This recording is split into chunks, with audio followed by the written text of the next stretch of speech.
Caríssimos irmãos e irmãs, o evangelho de hoje, retirado do evangelista Marcos, no capítulo 8, nos apresenta a cura deste cego. Todas as vezes que nós nos deparamos com um milagre, com algum feito portentoso de nosso Senhor na Sagrada Escritura, nós devemos nos perguntar o porquê dele estar ali presente. Porque entendamos, Jesus Cristo, ele fez dezenas de milagres, centenas de milagres. Nós não sabemos quantos milagres nosso Senhor Jesus Cristo fez. E dentre os milagres feitos por nosso Senhor, os evangelistas escolheram aqueles que mais lhe aprouveram para que eles transmitissem a sua mensagem. Então, São Marcos, ele apresenta este milagre feito por nosso Senhor, mas ele apresenta exatamente aqui, por quê? Porque desde o início do capítulo 8, que São Marcos vem nos mostrando o quanto nós somos duros de coração, e o quanto nós somos cegos. E para isso, ele, dentre as palavras de nosso Senhor, ele recolhe aquelas para transmitir esse ensinamento. Quer dizer, não é criado pelo evangelista de maneira nenhuma, mas ele recolhe dentro do material disposto ali para transmitir esta mensagem. Pois bem, então nós já vimos o quê? Que desde o início do capítulo 8, nosso Senhor vem mostrando a dureza de coração dos fariseus, dos doutores da lei, de Herodes, mas também nosso Senhor que quer ensinar os seus discípulos que eles precisam crescer de fé em fé, precisam crescer na fé. Então, São Marcos acolhe este milagre tão, digamos, significativo, em que nosso Senhor cura alguém como que em duas etapas. É muito significativo. Diz aqui que esse cego foi levado a Jesus, ali naquela multidão. Jesus o retira da multidão, usa um gesto sacramental, né? Cospe nos seus olhos, algo material para, por meio daquele gesto, aplicar-lhe, conceder-lhe a cura. Cospe nos seus olhos, impõe as mãos e pergunta: estás vendo? Ele diz: eu vejo os homens, mas eu vejo os homens como árvores. Quer dizer, ele começou a ver, sem sombra de dúvida, ele já não era mais cego como era antes, mas ainda não via com clareza e nitidez. E nosso Senhor então impõe novamente as mãos e diz: e agora? Ele diz: agora sim, agora eu estou vendo. Meus irmãos, quando nós olhamos e nos perguntamos por que este milagre aqui, porque o evangelista quer nos ensinar que também a ação da graça de Deus na nossa vida, não poucas vezes, ela se dá ou por vontade de Deus, ou por resistência da nossa parte, ela se dá de uma maneira gradativa. Deus vai gradativamente tendo acesso ao nosso coração e curando as nossas cegueiras. Porque no evangelho de ontem nós vimos o quê? Que os apóstolos estavam preocupados se eles tinham ou não tinham pão suficiente. Mas no próximo relato deste mesmo evangelho, nós veremos o quê? Que Pedro já reconhece Jesus como o Messias. Tu és o Messias, o Filho do Deus vivo. Jesus pergunta: no dizer dos homens, quem eu sou?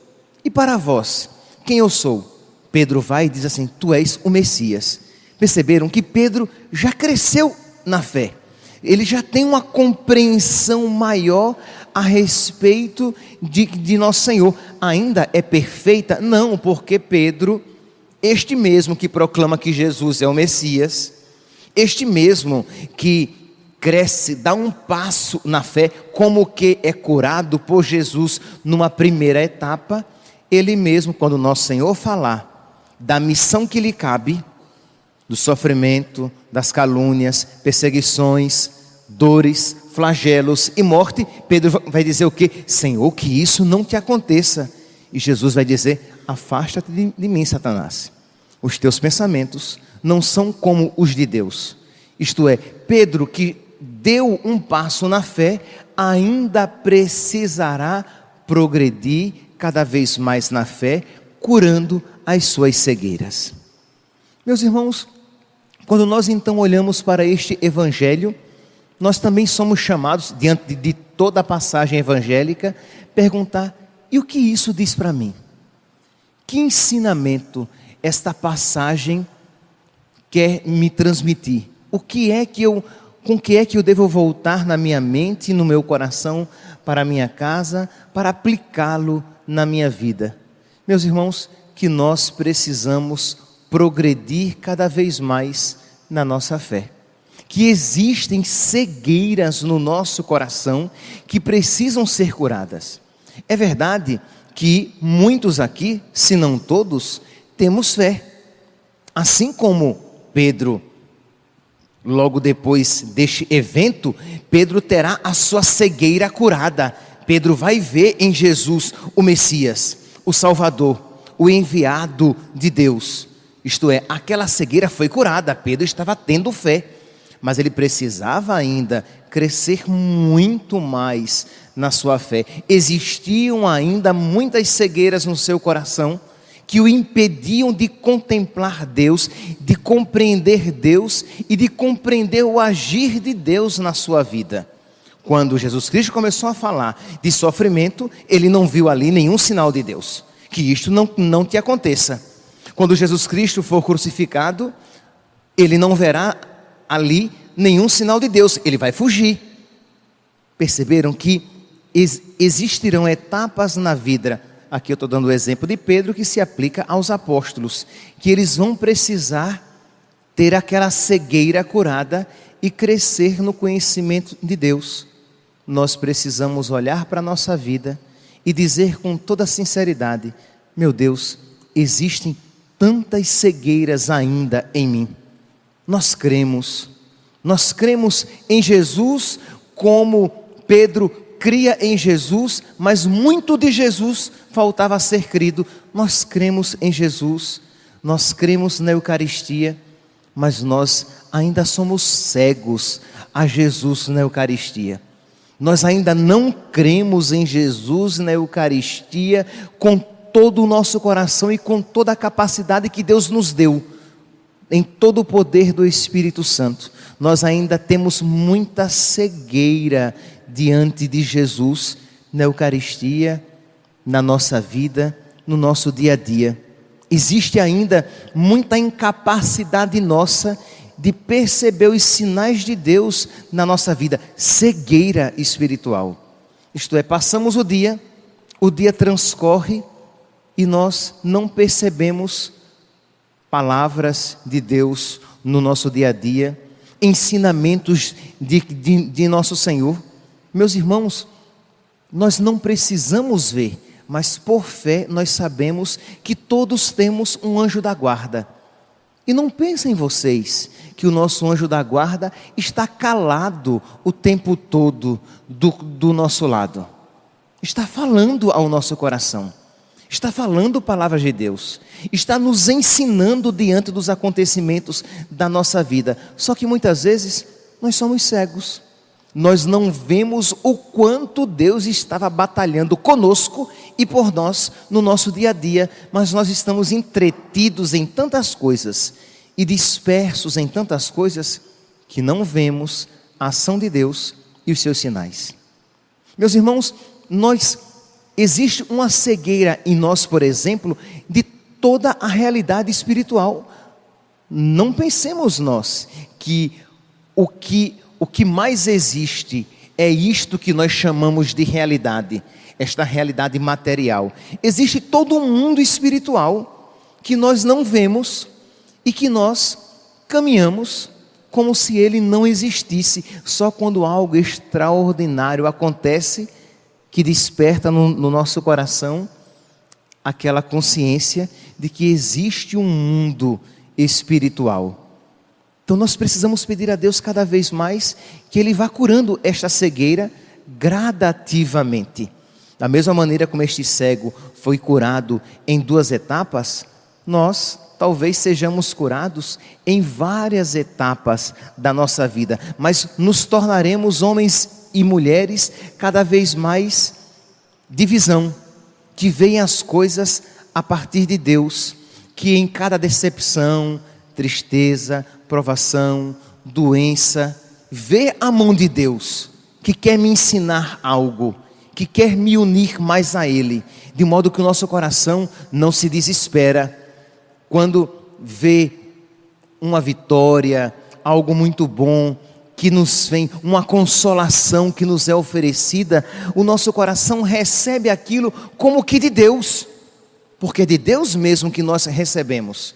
Como diz Jó, se de Deus recebemos os bens, por que não haveríamos de receber também os males?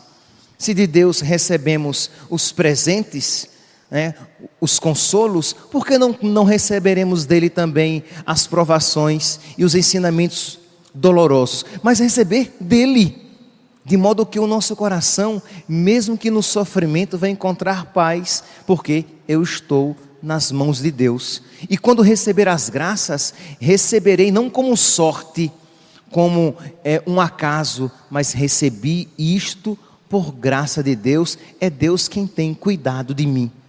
Mas às vezes, meus santos, somos cristãos, professamos a nossa fé, mas somos cegos a toda a ação de Deus na nossa vida. Se nós olharmos para trás, na nossa história, quantas vezes carregamos tantos sofrimentos em nós, porque nós olhamos para trás, geralmente para os sofrimentos, e nós não vemos a mão de Deus, nós não reconhecemos que Deus estava lá, e que toda aquela ocasião passada, mesmo que dolorosa, era uma maneira crucificada, uma maneira de Deus, por meio da sua cruz, de agir na minha vida e de me dar um ensinamento que eu preciso aprender para que aquilo se torne fonte de vida, fonte de graça na minha vida. Ver Deus, eu quero ver. Quando nosso Senhor, não neste relato, mas por ocasião de um encontro seu com um outro cego, que ele pergunta: o que é que você quer? Que eu veja. Nós poderíamos e deveríamos dizer isso a cada dia: Senhor, eu quero ver, eu quero te ver presente cada vez mais na minha vida, eu quero compreender o teu significado de uma maneira cada vez maior na minha vida. Isto é, Pedro, quando vê Jesus e diz: tu és o Messias, que este milagre aqui foi colocado em preparação a esta visão clara que Pedro tem de Deus. Seria maravilhoso, meus irmãos, se nós voltássemos hoje para casa também vendo Jesus como o nosso Deus, o nosso Salvador, aquele sem o qual nós não podemos viver, aquele que é a riqueza da nossa vida, aquele que é a luz do nosso mundo, aquele sem o qual tudo na minha vida perde sentido, mas aquele com o qual tudo pode ter um sentido, aquele sem o qual nada é bom, mas aquele com o qual tudo pode concorrer para o meu bem, para a minha salvação. Se nós voltássemos para casa com esta visão clara de Deus, meus irmãos, isso seria fonte de vida e de santidade. Que hoje, nesta manhã de quarta-feira, da sexta semana do tempo comum, peçamos por intercessão de Nossa Senhora, de São José, esta graça, de que Ele nos cure a nossa cegueira, para que Ele seja cada vez mais em nós a nossa luz. Louvado seja nosso Senhor Jesus Cristo.